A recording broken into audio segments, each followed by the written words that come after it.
إن أولياء الله لا خوف عليهم ولا هم يحزنون الذين آمنوا وكانوا يتقون.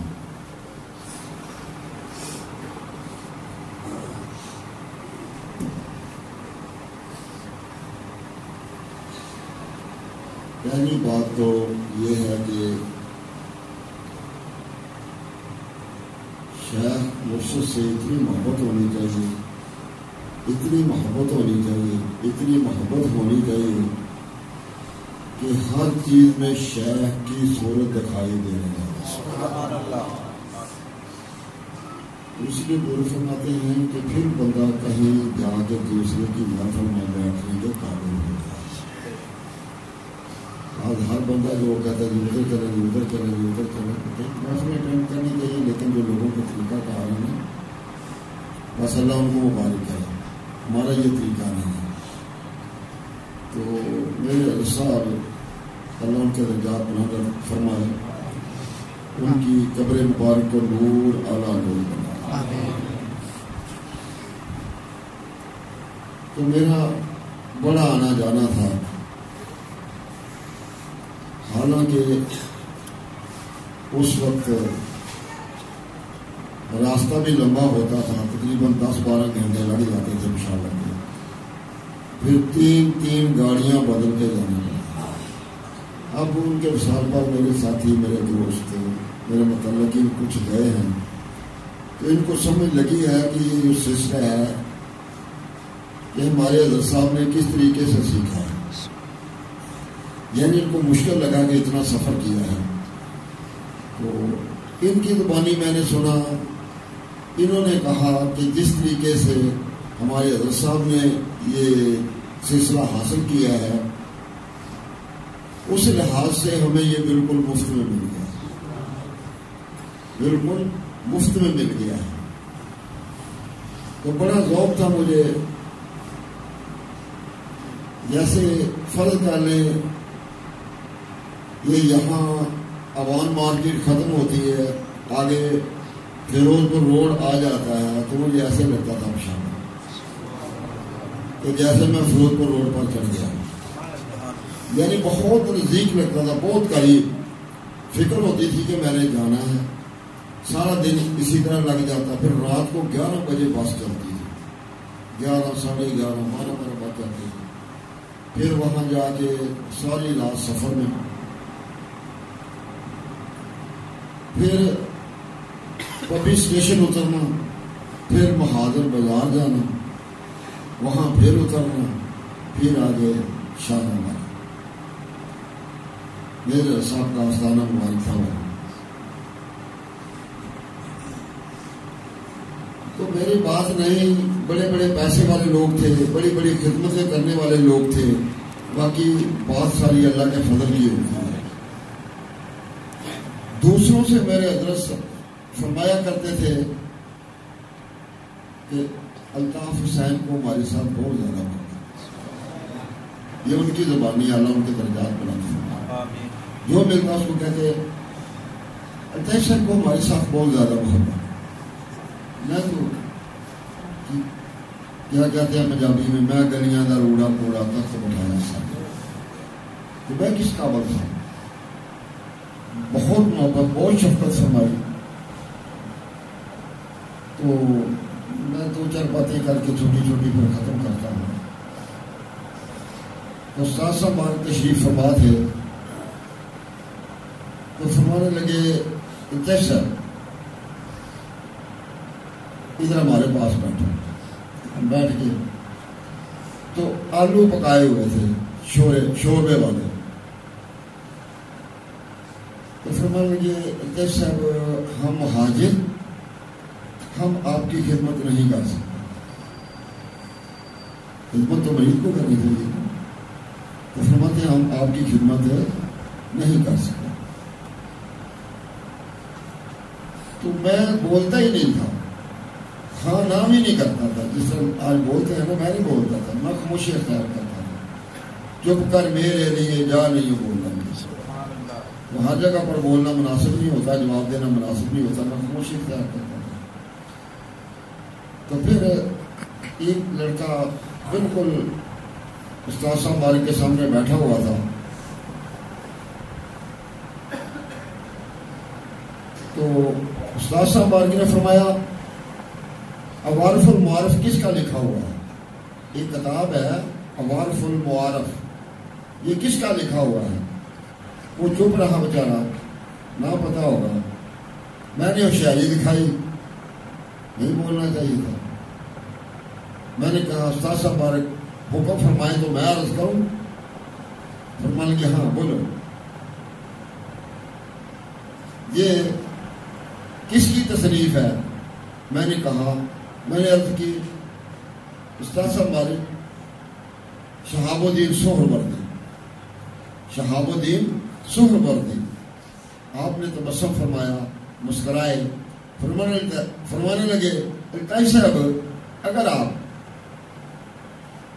شہاب الدین سہروردی کا اصل نام بتا دیں تو آپ اصل صوفی.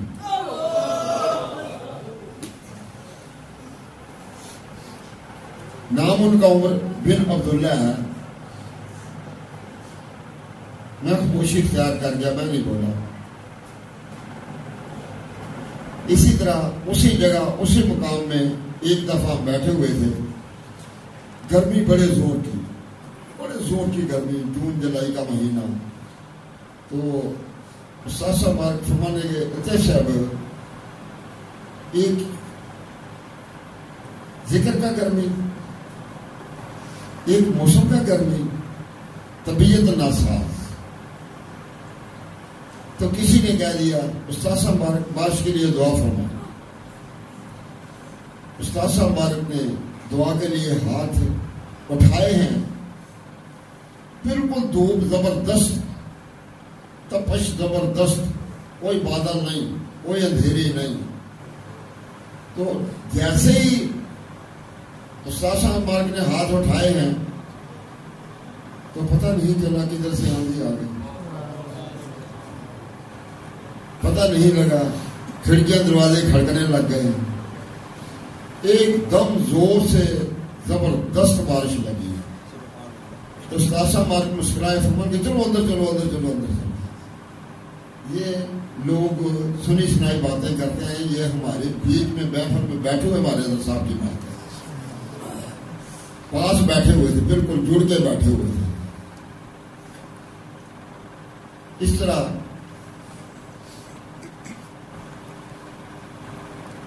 میں بتایا آپ کو کہ سال تو بڑی دور ہوتی ہے نا، لوگ سال میں بھی نہیں آنا گوارا کرتے. میں مہینے میں 4 چکر لگایا کرتا.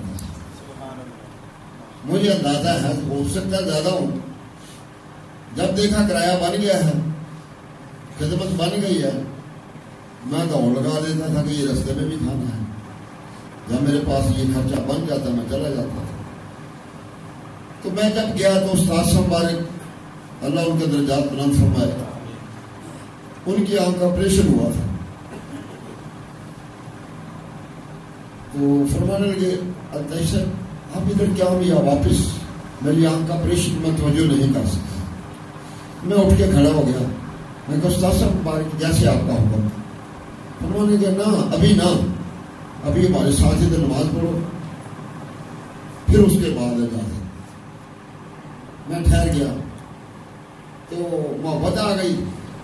فرمانے لگے الطائی صاحب چلو آپ جماعت کرو، ہم آپ کے پیچھے نماز پڑھیں گے. الطائی صاحب آپ جماعت کراؤ، ہم آپ کے پیچھے نماز پڑھے گا. میں پریشان ہو گیا. تو افغانی لوگ تھے پختون. استاد صاحب نے فرمایا ان کو کہ یہ مسافر ہیں، یہ سفری نماز پڑھیں گے، آپ اپنی نماز اٹھ کے پوری کر لیں. مجھے بات یاد ہے. پھر ایک واقعہ بڑا مجھے یاد ہے، اچھے طریقے سے مجھے یاد بھی آتا ہے، مزہ بھی آتا ہے، آنکھوں میں آنسو بھی آتے ہیں.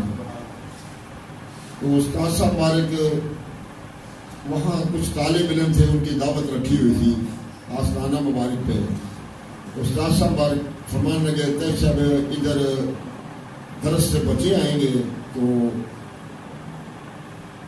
ان کے لیے کھانا تیار کرنا ہے. تو ادھر ایک بندہ لکڑی چھوٹا چھوٹا کر رہا، آپ بھی جا کر لکڑی چھوٹا چھوٹا کرو. ڈال رہا تھا نا لکڑی کو، جو پنجابی میں کہتے ہیں. تو جب میں وہاں گیا تو وہ بندہ جو ہے نا وہ لکڑی چھوٹی چھوٹی کر رہا تھا. میں نے جا کے اس سے کلہاڑا مانگا. میں نے جب کلہاڑا مانگا تو اس نے مجھے پکڑا دیا. میں نے تو کبھی ایسی چیز کو ہاتھ بھی نہیں لگایا تھا. اب میں نے اٹھایا کلہاڑا، پتہ نہیں 5 کلو کا تھا، آگے لگا ہوا، دستہ بھی کافی لمبا دور تک. تو اب میں جب کلہاڑے کو اٹھاتا تھا یا تو اس طرح نکل جاتا تھا یا اس طرح نکل جاتا تھا. جب نیچے لگاتا تھا تو لکڑی پہ نہیں لگتا تھا، یہ ادھر لگتا تھا، یہ ادھر لگتا تھا. تو میں ہنسنے لگ گیا، اپنے آپ پر ہنسنے لگ گیا. مجھے کوئی واقعہ یاد آ گیا تو میں ہنستا بھی جاؤں اور کلہاڑا بھی چلاؤں. لکڑی تو کاٹی نہیں جا رہی تھی. تو واقعہ کیا تھا، ایک بزرگ تھے تو انہوں نے اپنے ایک مریض کو اجازت فرمائی، خلافت عطا فرمائی. تو دوسرے نے کہا ہمیں 20 سال ہو گئے پیچھے پیچھے ہاتھ باندھ کے پھرتے ہوئے تو ہمیں اجازت نہیں ملی، تو اس کو اجازت دے دی ہے. نیا بندہ ہوگا، تھوڑا عرصہ ہوگا آتے ہوئے. تو جب وہ ان بزرگوں کے پاس بات پہنچ گئی تو انہوں نے سب مریضوں کو اکٹھا کیا. تو وہی ایک اونٹ منگوایا.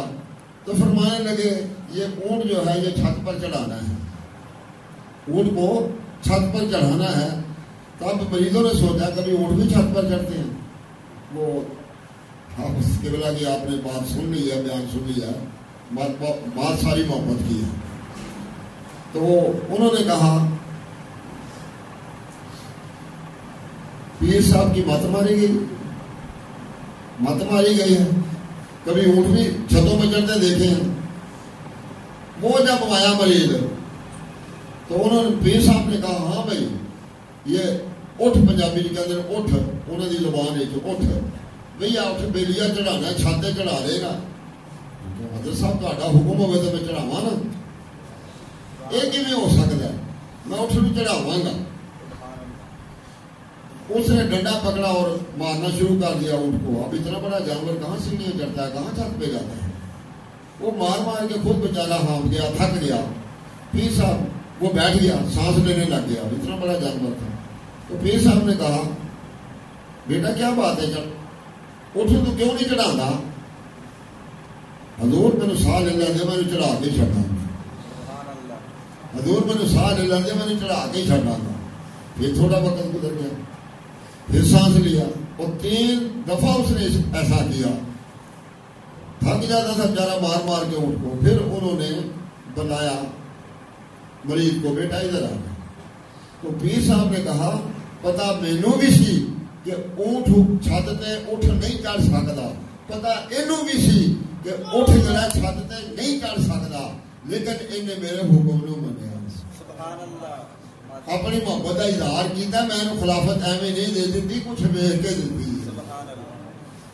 ایک نہیں کہ تمہیں زیادہ پتا سی کہ اٹھ چھت تے نہیں چڑھ سکتا، پتا اینوں بھی سی، پتا مینوں بھی سی. جدو مینو واقعہ یاد آیا نا تو نال میں ہسدا سا، نال میں لکڑی تے کلہاڑی نو چلا سا، نالے میں ہسدا بھی سا. وہ کٹی جائے نہ کٹی جائے، میرے واقعہ اونٹ والا یاد آ گیا، اونٹ کا واقعہ یاد آ گیا. میں پھر اسی طرح کلہاڑی چلاتا رہا. تو وہ پٹھان بھی ہنس رہا تھا میرے پاس کھڑا. اس نے کہا کیسا باپ مجھے تو دیکھو اللہ کا کرنا، میرے مالک کی مرضی. قاری عبدالرحیم صاحب صاحبزادے ہیں، وہ تقریباً میرے ساتھی کچھ گئے ہیں، انہوں نے دیکھا ہے کہ کتنی میرے ساتھ سب محبت فرماتے ہیں، بہت زیادہ محبت فرماتے ہیں. سب کے ساتھ کرتے ہوں گے، لیکن میں اپنی بات کر رہا ہوں. تو وہ قاری صاحب مجھے نہیں دیکھتے تھے تو بے چین ہو جاتے تھے. تو وہ تشریف لائے تو انہوں نے آ کے استاد صاحب مالک سے پوچھا استاد صاحب مبارک استاد صاحب لاہور سے تشریف لائے، وہ کدھر گئے؟ تو استاد صاحب مبارک نے فرمایا وہ لکڑی کاٹنے کے لیے. پشتوں میں بتایا کہ وہ لکڑی چھوٹا چھوٹا کرنے کے لیے بھیجا. تو اب تک قاری عبدالرحیم صاحب انہوں نے استاد صاحب مبارک کو بتایا ان کے گردوں میں تکلیف، ان کے گردوں میں تکلیف، آپ نے لکڑی کاٹنے کے لیے بھیج دیا.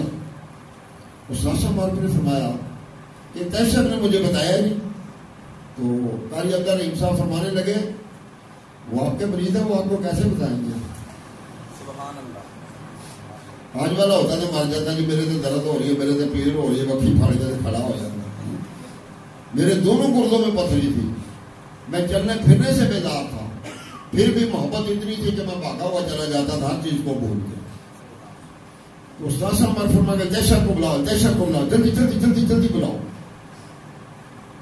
تو ابھی میں نے تو ہاتھ ہی لگایا تھا کلہاڑے کو جا کے.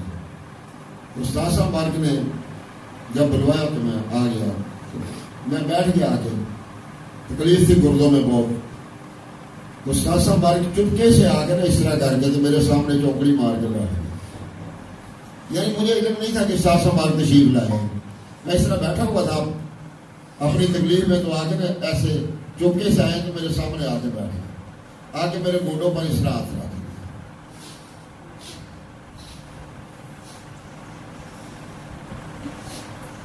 فرمانے لگے کہ صاحب آپ کے گردوں میں تکلیف آپ نے کیوں نہیں بتایا؟ میں خاموش. تو اتنی توجہ میں جتنی مرضی کروں مریض کو توجہ جا ہی نہیں سکتی. مریض کو توجہ تب جائے گی جب مریض کے دل میں میرے لیے جب پیر کے دل میں مریض کے لیے محبت آئے گی پھر اس کو توجہ ملے گی. مریض کی محبت جو ہے نا یہ توجہ ہے.